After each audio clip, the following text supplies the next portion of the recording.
Ini adalah ranah Kota Madya Solok. Indah, cantik, asri sampai saat ini.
Assalamualaikum warahmatullahi wabarakatuh. Selamat siang.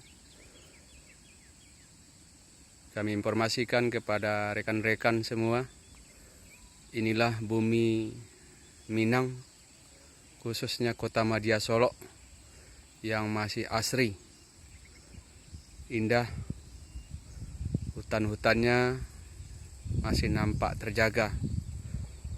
Alhamdulillah sampai saat ini masyarakat masih menjaga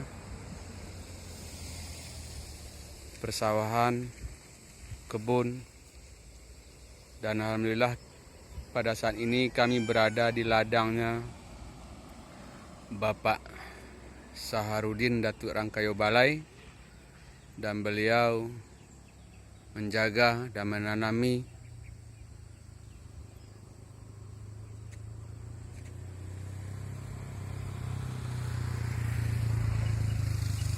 pada saudara-saudara yang ingin tahu kota Solok. Ini lumbungnya Bares Solok adalah di kota Madya Solok yang udah tenar, udah booming. Oleh sebab itu kepada rekan-rekan yang ingin melihat kota Solok boleh di-download dari YouTube, yaitu Solok Nantongga. Anda akan mendapatkan suguhan yang luar biasa dari putra-putri daerah Solok. Di sini juga dikelola Silek Harimau Aka. Sekali lagi kepada rekan-rekan bisa di-download atau dilihat di YouTube, yaitu Solok Nantongga. Terima kasih. Semoga dipiralkan. Semoga peran saudara-saudara dapat mengabarkan ke daerah lain bahwa kota Madya Solok masih oke. Terima kasih. Assalamualaikum warahmatullahi wabarakatuh.